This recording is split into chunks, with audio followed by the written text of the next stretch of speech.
Hello, this is Damien and welcome to Southpaw. Welcome to my shop. This is Southpaw Studio, Southpaw Designs, Southpaw Woodworking. I haven't really decided on exactly what I'm going to call it yet, although I know it's going to be Southpaw.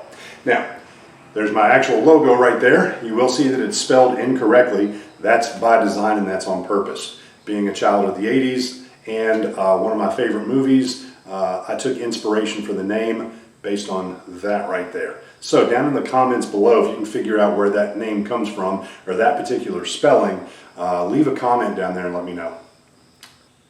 So why actually do this? Why become a woodworker? Well, I'm a computer science and media arts teacher and have been for a little over 22 years. I've always wanted to get into woodworking. I've always seen it as a great skill to learn. I've always seen it as something that's incredibly creative and requires a little analytical mind as well. And now that my kids are grown, I have a little bit of extra time, a little bit of extra money to put into equipment. I decided to go ahead and start my shop. Also, we built this house just over a year ago, and as part of the design of the house in the basement, I decided that I wanted to have my own shop. So why make a channel? Why not just do woodworking? As a media arts teacher, I have the skills, I have the knowledge of the software and of the equipment to be able to do it. Now, this video might not be perfect. We've probably got some echoes. You can probably hear cars going by. It's a warm day and I've got my garage door open.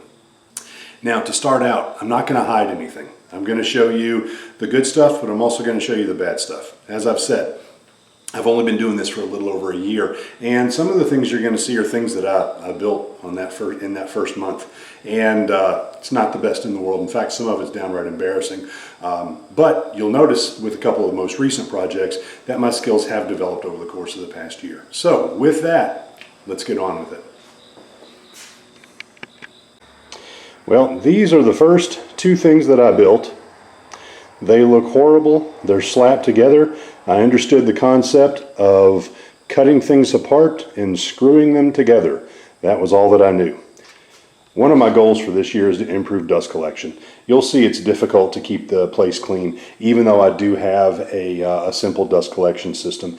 But dust gets underneath things, it gets on little ledges, so I'm definitely making that a priority as I redesign things, to redesign them in a way that will help to reduce the amount of dust, and more specifically to keep dust from getting into these little cracks and crevices and back there where it's difficult to get out.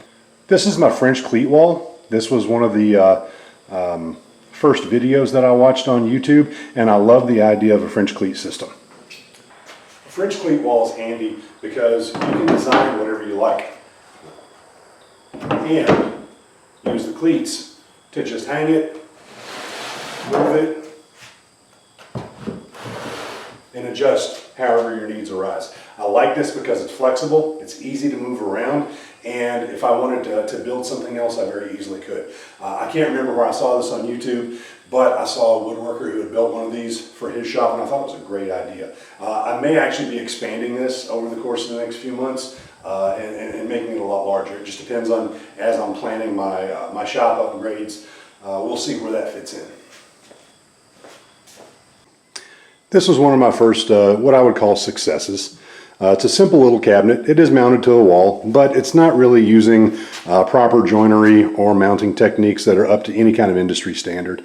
It is square and it is sturdy, and I'm very proud of that. This will more than likely become a larger or become a small part of some other piece. I'll build something into this. I'll do something with it because it is square and I don't want to get rid of it. But this wall is going to be used for other things, so I'll update it and upgrade it at some point in the future. This is an example of a good idea but poor execution. It's a simple, sturdy set of shelves, but I've just thrown stuff in there. I really want to put some drawers in there. I might rip this out and start from scratch and just build an entire cabinet.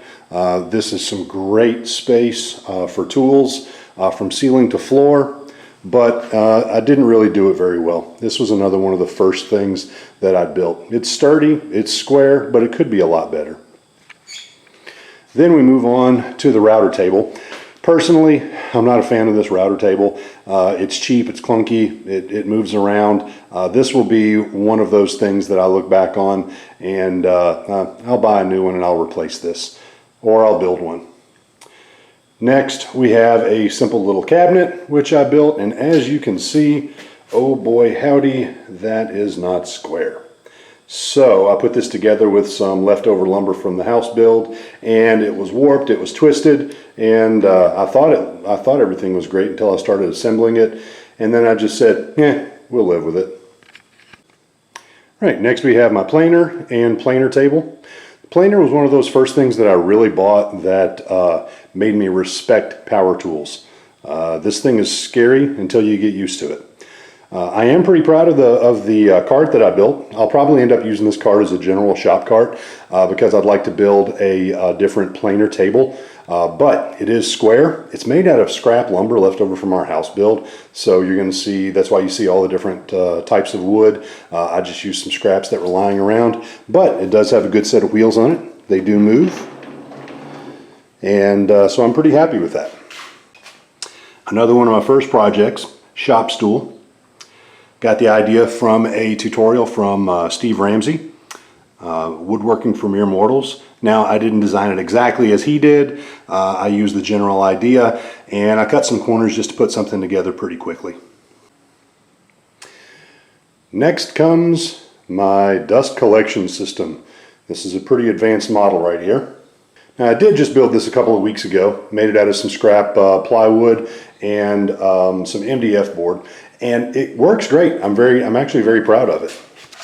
You can see it does roll, but I made one slight error.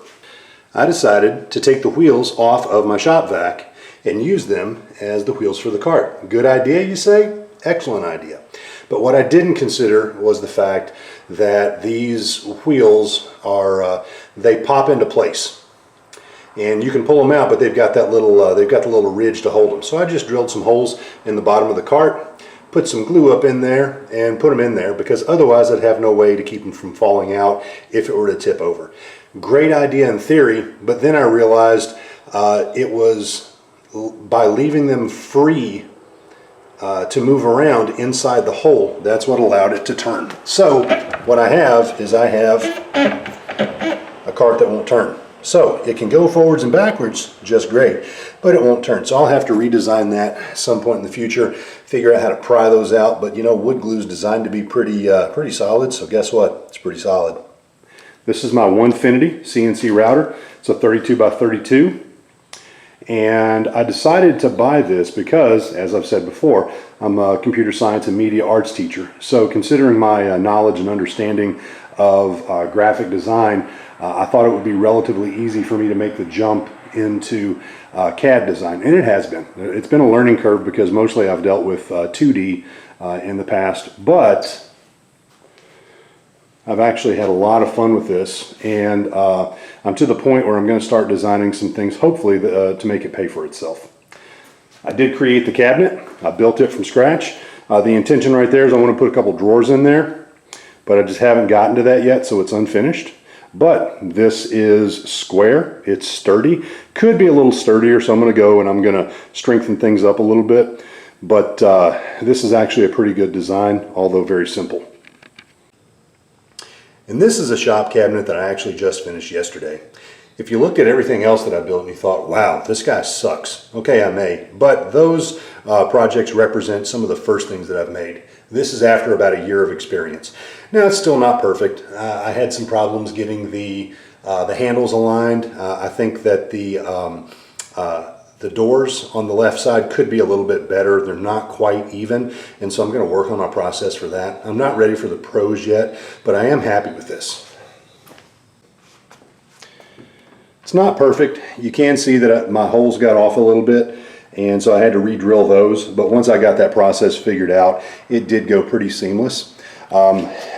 It's not finished yet. I haven't done any kind of edge banding or any kind of trim, and I will be doing that. But it's shop furniture, so I'm not so much worried about the looks of it. I did choose to just screw it in right here. I'm going to be covering this with a laminate cover, so you're not going to be able to see those. I also liked having those there because my vision is for this to actually become part of a miter station, and so I wanted the ability to take it apart and to modify if I needed. And the last part of the tour, this is my storm shelter. I throw junk in there, and if there's ever a tornado, hey, this is Kentucky. Here's where we go to try not to die.